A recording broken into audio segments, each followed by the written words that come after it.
Surabaya menurun cukup signifikan apabila kita bandingkan di tahun 2024 dengan tahun 2023. Sebenarnya apa saja indikator untuk mengukur kesenjangan di masyarakat dan upaya apa yang akan dilakukan untuk menjaga atau menurunkan angka kesenjangan di antara masyarakat?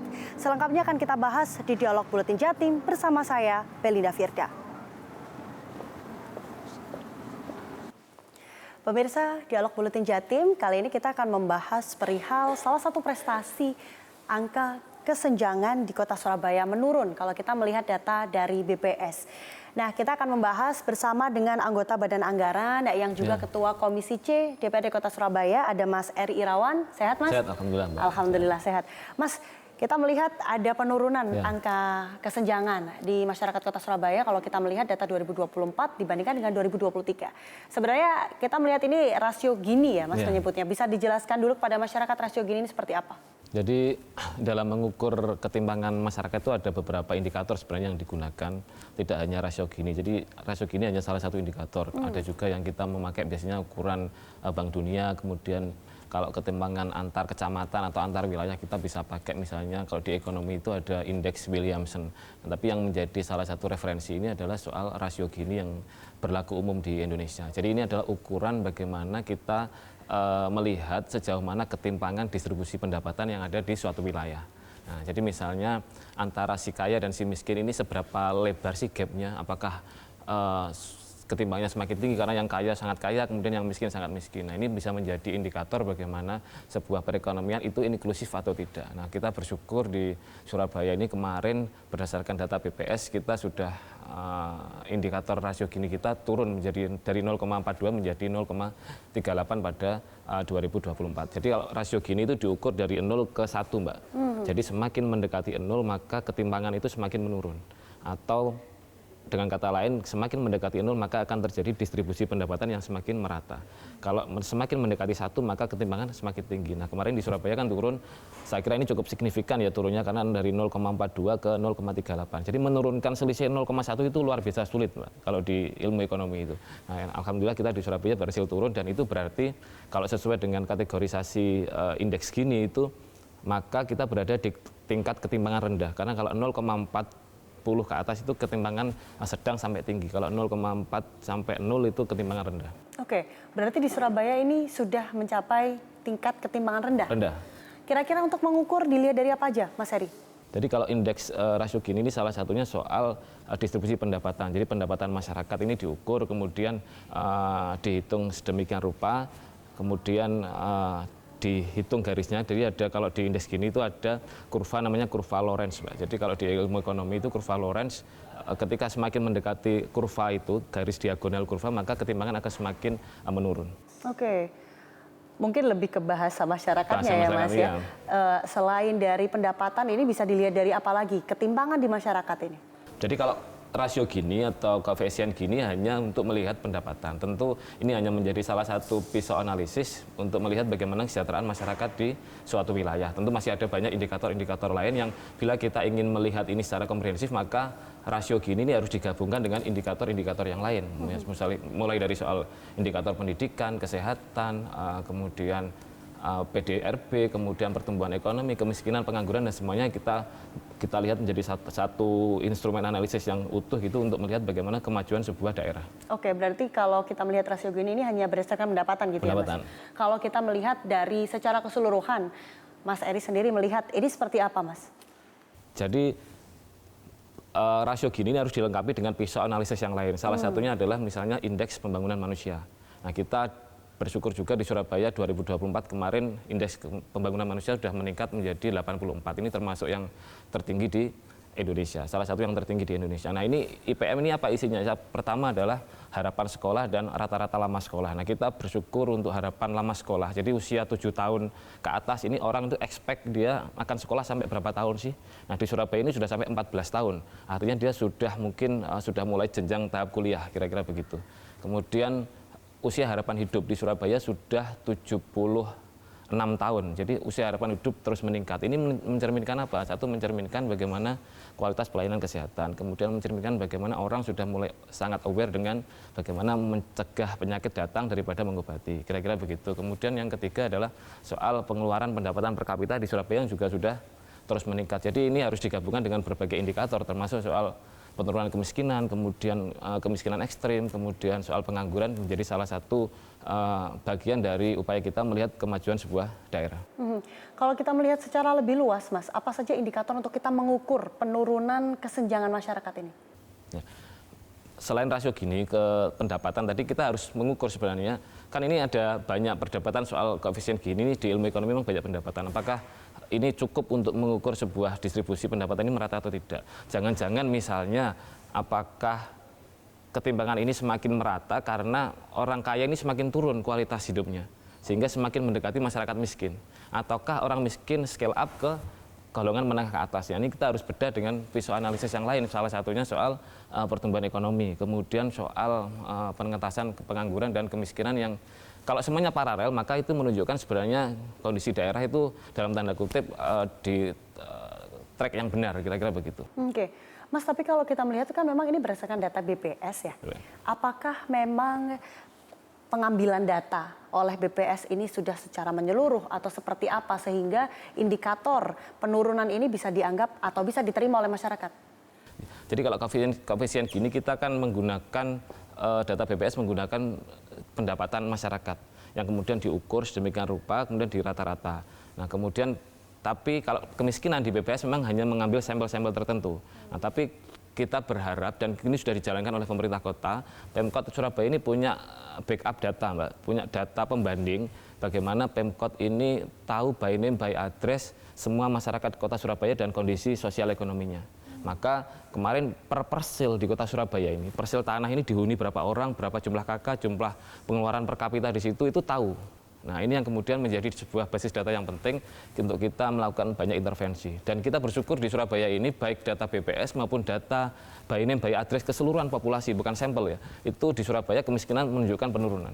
Oke, berarti kalau kita boleh membuka sedikit data yang dipunya oleh pemerintah kota Surabaya, Mas Eri sendiri sebagai DPRD menilai apakah ini sudah valid? Ya, kalau tingkat valid tentu dengan ukuran-ukuran tertentu bisa dikatakan valid ya, tapi memang tantangan kita ke depan adalah bagaimana menaikkan kualitas indikatornya. Jadi kalau di kemiskinan itu kan ada beberapa indikator, misalnya kalau di BPS itu ada sekian belas indikator soal apa namanya, misalnya pengeluaran per kapita, kemudian kondisi rumah, kemudian kepemilikan terhadap aset-aset yang misalnya bernilai tertentu. Nah ini kemudian yang di Surabaya ini kesulitan. Misalnya indikator kemiskinan di daerah A dengan di Surabaya tentu berbeda. Misalnya di daerah A ada rumah tidak mempunyai apa itu istilahnya, masih berlantai tanah. Nah tentu di Surabaya ini kan hampir tidak ditemukan rumah berlantai tanah. Tapi apakah itu kemudian menunjukkan masyarakat sudah sejahtera? Nah ini yang pertanyaan lebih lanjut yang harus kita cek. Gitu. Oke. Berarti masih cukup kompleks ya Mas kalau kita mengukur bagaimana kesejahteraan masyarakat, ketimpangan di masyarakat begitu. Kita akan lanjutkan nanti Mas Eri. Pemirsa jangan kemana-mana, tetap di Dialog Buletin Jatim.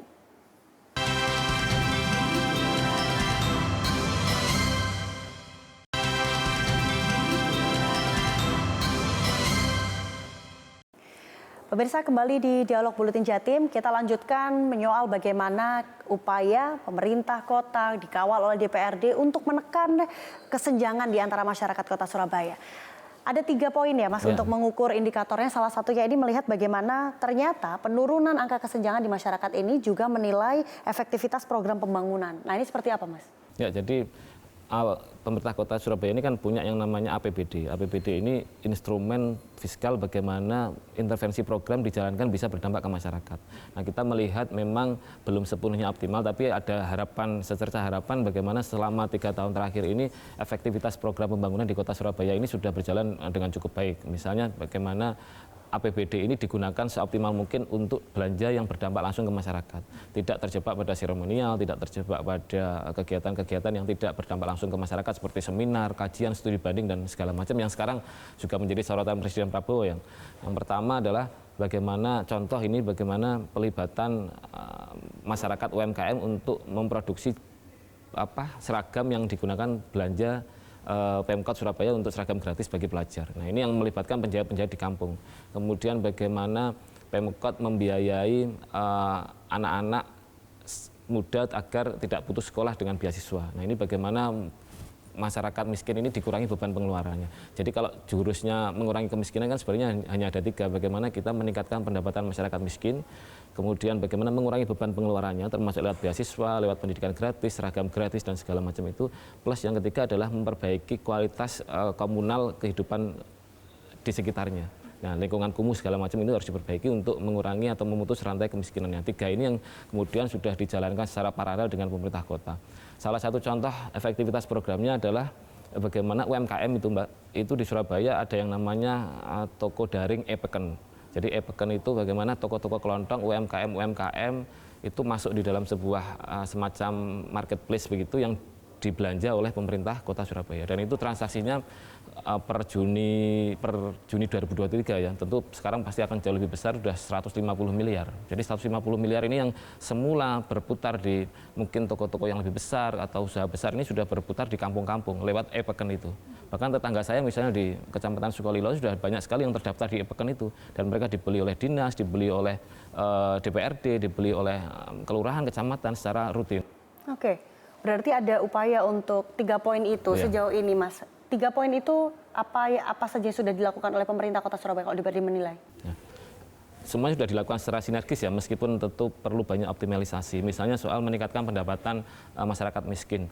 Di Surabaya ini ada 133 rumah padat karya. Jadi aset-aset Pemkot yang idle, yang tidak terpakai itu digunakan untuk usaha warga. Misalnya di dekat balai kota itu ada usaha untuk cuci sepatu dari aset Pemkot yang nganggur, gudang yang nganggur kemudian disulap menjadi usaha cuci sepatu. Kemudian di Mulyorejo ada usaha cuci mobil, cuci motor, kemudian kafe yang dari aset-aset Pemkot yang nganggur. Nah selama ini aset-aset Pemkot ini kan berada di wilayah strategis, Pak. Di pinggir jalan protokol, di pinggir jalan besar yang selama ini UMKM pasti tidak mampu menyewa itu. Nah selama ini yang bisa menyewakan hanya usaha-usaha besar. Nah sekarang bersama Pemkot itu dengan dukungan DPRD, dengan pengawalan DPRD disulap menjadi usaha-usaha rumahan, menjadi usaha-usaha milik warga yang kemudian bisa menyerap tenaga kerja. Mas Heri tadi sempat menyoal bahwa sejauh ini memang sempat ada catatan-catatan bahwa APBD ini belum digunakan secara optimal. Apa saja Mas catatannya? Salah satunya yang perlu dioptimalkan adalah bagaimana APBD ini mengurangi kegiatan-kegiatan seremonial seperti seminar, kemudian studi banding, kemudian perjalanan dinas dan segala macam yang kira-kira kurang berdampak langsung ke masyarakat. Memang ada dampaknya secara ekonomi cuma belum optimal. Ibarat kata begini, kita beli bahan 10.000 tapi dengan uang 50.000. Padahal dengan uang 50.000 ini kita bisa memberi manfaat yang lebih luas ke masyarakat.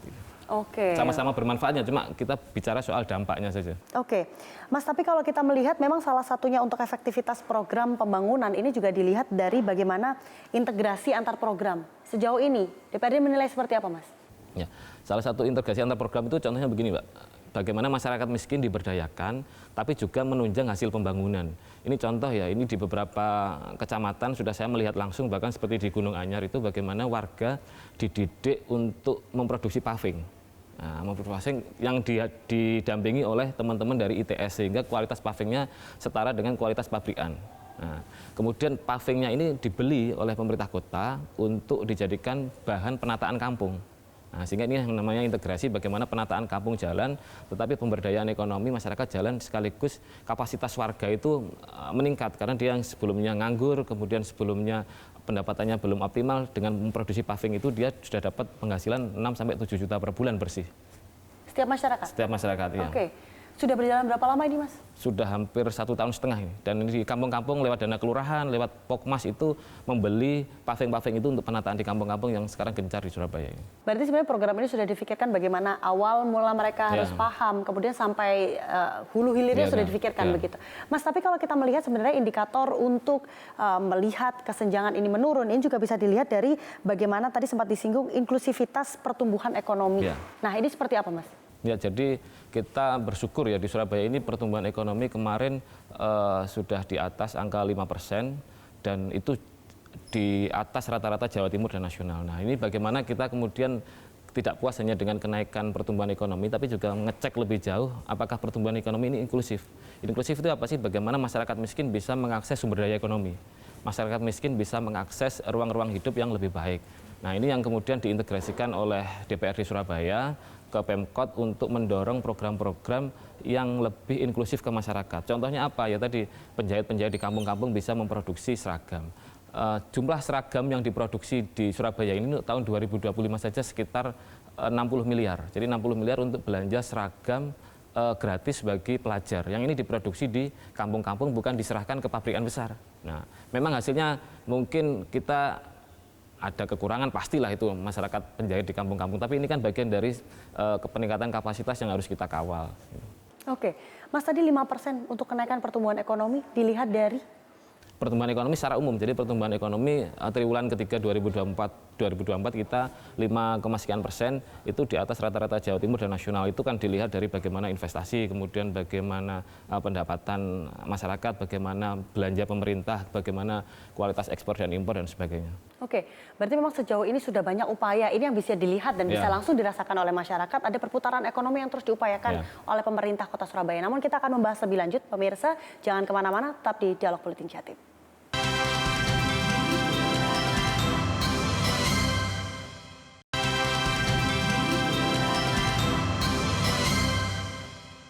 Pemirsa, kembali di Dialog Buletin Jatim, kita masih membahas bagaimana turunnya angka kesenjangan masyarakat di Surabaya khususnya. Nah, tadi sempat disinggung di awal ya Mas, bahwa melihat kesenjangan ini menurun, salah satunya adalah melihat si kaya apakah semakin kaya, si miskin semakin miskin.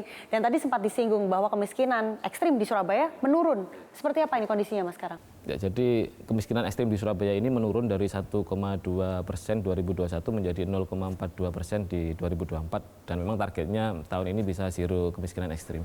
Itu yang data BPS ya, cuma data pemerintah kota yang seluruh populasi memang kemiskinan ekstrim ini sudah 0% di 2024. Jadi kemiskinan ekstrim ini adalah sebuah indikator bagaimana masyarakat diukur bukan hanya pada level garis kemiskinan tertentu, tapi lebih spesifik lagi adalah kalau yang dipakai di Indonesia adalah pengeluaran 1,9 US dollar per hari per kapita ya. Jadi kalau misalnya di satu kepala keluarga itu di satu rumah ada 4 orang, maka dikali aja 1,9 kali 4 itu dikali per bulan berapa, itu yang kalau dia sudah di atas itu maka sudah bukan masuk dalam kategori kemiskinan ekstrim. Oke, berarti itu salah satu untuk melihat, mengukur kondisinya di Surabaya sudah menurun signifikan. Ada jenis kemiskinan yang lain Mas yang juga diukur oleh pemerintah Kota Surabaya sejauh ini dari DPRD? Jadi hanya kemiskinan yang umum yang ada garis batas kemiskinan yang ditentukan BPS itu, plus kemiskinan ekstrim yang sebenarnya standarnya ini ditentukan oleh Bank Dunia. Cuma tantangan di kemiskinan ekstrim ini adalah bagaimana sebenarnya Indonesia ini kan sudah pada fase negara berpendapatan menengah. Nah, semestinya dia sudah bisa upgrade dari indikator hanya 1,9 US dollar per hari itu menjadi 2, sekian US dollar per hari. Nah, ini kalau kita tarik menjadi 2, sekian US dollar per hari, maka pasti angka kemiskinan ekstrim akan meningkat. Bahkan kemarin ada kajian Bank Dunia, kalau misalnya kita tarik menjadi 3 dolar per hari, maka akan ada tambahan 13 juta warga miskin baru di Indonesia ini. Dan pasti akan juga berlaku yang sama di Surabaya. Kalau Mas Heri sendiri melihat seperti apa Mas kondisi di Surabaya sendiri? Sebenarnya ini bergantung antar kota ya. Kalau di Surabaya kita bisa mengecek apakah dengan 1,9 US dollar per hari ini kita sudah bisa hidup layak atau tidak. Ini kan kemudian perlu kajian yang lebih mendalam dan mungkin juga survei kebutuhan hidup layak bagaimana di kota Surabaya. Oke, Mas, menarik ya. Berarti kalau kita melihat kemiskinan ekstrim ini sebenarnya diukur dari angka pendapatan atau pengeluaran tadi, itu saja berarti ya Mas. Dengan perubahan angka itu juga maka akan semakin bertambah atau berkurang begitu ya. Maka ini menjadi catatan dong dan bagi DPRD, langkah apa sepertinya untuk mengawal kemiskinan ekstrim ini tidak kemudian meningkat di Surabaya. Maka tantangan kita di kota Surabaya ini kan sebenarnya menjaga keberlanjutan program ini. Jadi program itu kan sebenarnya kalau baru mungkin ada lonjakan UMKM segala macam, tapi bagaimana UMKM ini bisa sustain, bagaimana penjahit kampung ini bukan hanya kemudian mengandalkan proyek dari APBD yang seragam gratis, tapi juga dia bisa compete dibanding dengan tailor-tailor besar misalnya. Nah, itu bagaimana dia bisa melayani wedding misalnya, atau kemudian bisa menjahit kebaya dengan harga yang mahal seperti desainer-desainer yang besar. Kira-kira tantangan kita dari situ untuk scale up UMKM yang ada di Surabaya ini. Sejauh ini langkah DPRD seperti apa Mas untuk mengawal itu? kami di Badan Anggaran memang mengalokasikan dukungan anggaran untuk peningkatan kapasitas UMKM. Tetapi memang ini butuh kerjasama lintas sektor dan kita tidak melihat UMKM hanya sekedar bagaimana mereka memanfaatkan belanja dari pemerintah, tapi juga untuk bisa bersaing di pasar yang lebih luas. Jadi ini yang menjadi tantangan besar karena UMKM sendiri kan ada keterbatasan modal, ada keterbatasan teknologi, ada keterbatasan SDM segala macam yang butuh pendampingan secara lebih kompleks. Oke. Terus dikawal oleh DPRD juga sudah diplotkan sendiri gitu ya Mas, kalau kita bahasanya untuk anggaran. Sebenarnya APBD ini menjadi satu pokok yang penting ya Mas. Bagaimana kemudian ini DPRD memastikan agar APBD ini terus terjaga? Jadi APBD ini kan sebenarnya kalau kita mengukur besaran ekonomi Surabaya, APBD ini kan sangat kecil dibanding PDRB Kota Surabaya secara umum ya. Nah, cuma memang APBD ini menjadi stimulan untuk menggerakkan perekonomian. Misalnya dengan pembangunan infrastruktur di wilayah Surabaya Barat misalnya tentu akan menggerakkan ekonomi di situ. Kemudian bagaimana pembangunan kampung-kampung akan memudahkan orang kampung bermobilitas, membuka usaha dan segala macam. Termasuk belanja stimulan misalnya untuk seragam gratis, kemudian untuk pembelian paving yang melibatkan masyarakat miskin. Termasuk kuliner-kuliner yang melibatkan masyarakat miskin bukan di toko-toko kuliner besar misalnya. Nah, itu yang kemudian menjadi tantangan bagaimana APBD yang untuk stimulan ini bisa berdampak optimal bagi pertumbuhan kota Surabaya. Tapi kalau Mas Heri sendiri kalau melihat terjun ke masyarakat, sebenarnya kondisi perputaran ekonomi di masyarakat ini apakah sudah berjalan masif, Mas? Ya, kalau situasi saat ini memang kita menghadapi tantangan pelambatan ekonomi ya, karena ada dampak ekonomi global, kemudian masih lesunya kondisi ekonomi nasional dan segala macam ini yang kemudian mempengaruhi sampai tingkat kota Surabaya. Termasuk dampak efisiensi anggaran APBD ini kemudian juga pasti berdampak ke masyarakat kota Surabaya. Karena APBD ini kan sebenarnya instrumen untuk kita menggerakkan ekonomi. Tetapi efisiensi ini bisa berdampak optimal jika kemudian pengalian anggaran ini ke program yang lebih berdampak lebih besar ke masyarakat, misalnya dari seminar ke hal-hal yang lebih produktif misalnya, itu yang kemudian menjadi catatan bagi kita. Karena banyak juga Mbak kita temukan misalnya kita program pelestarian lingkungan gitu misalnya, nah, tapi kemudian yang untuk beli bibitnya atau penanamannya anggarannya mungkin bisa lebih besar, tapi ada juga yang alokasi untuk studi bandingnya, ada juga alokasi untuk seminar, ada juga alokasi untuk diskusi-diskusi yang sebenarnya kurang berdampak ya, meskipun itu ada dampaknya mungkin soal pengetahuan lingkungan dan segala macam, tapi alangkah lebih baiknya kalau itu kemudian bisa di switch ke yang langsung berdampak ke lingkungan, misalnya soal penambahan vegetasi di wilayah sungai dan segala macam.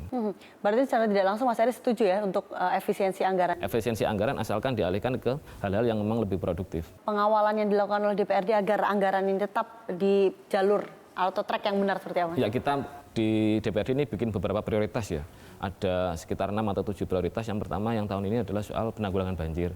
Kemudian pendidikan dan kesehatan, kemudian penguatan UMKM dan segala macam yang kemudian ini semua anggaran harus dialokasikan ke sana. Kebijakan anggaran harus dialokasikan ke sana sehingga bisa berdampak ke masyarakat. Karena bicara banjir aja misalnya kita kan bukan hanya bicara soal dampak banjirnya tapi juga dampak ekonominya. Dampak ekonomi terhadap banjir ini kan luar biasa. Kemudian dari sisi belanjanya juga lumayan besar. Kita tahun ini ada hampir 1,4 triliun untuk penanggulangan banjir yang tentu insya Allah juga ikut menggerakkan perekonomian. Oke. Mas, singkat aja, ini kan juga salah satu mengukur atau melihat indikator bahwa kesenjangan di masyarakat kota Surabaya menurun, ini adanya inisiatif dari masyarakat. Ya. Salah satunya ini kalau kita melihat di Surabaya ada Kampung Madani, Mas. Singkat itu seperti apa?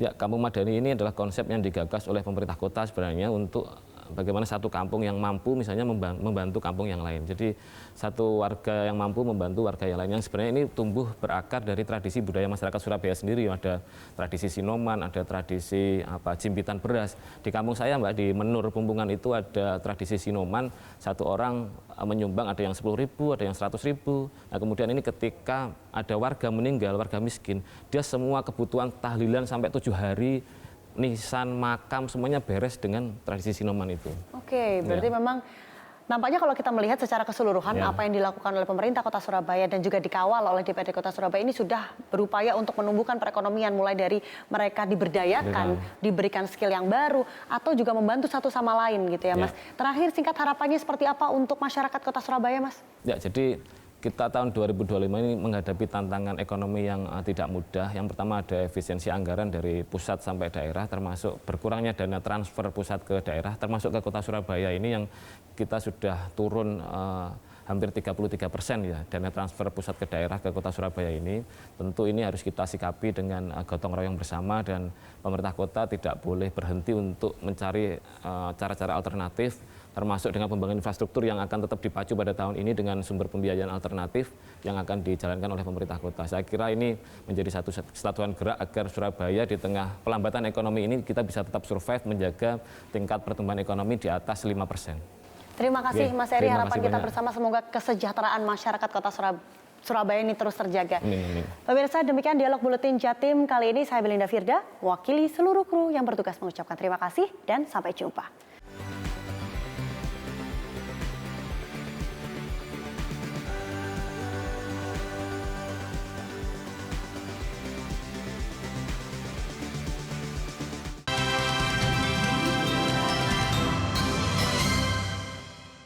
Jelajahi cara baru mendapatkan informasi. Download Metro TV Extend sekarang.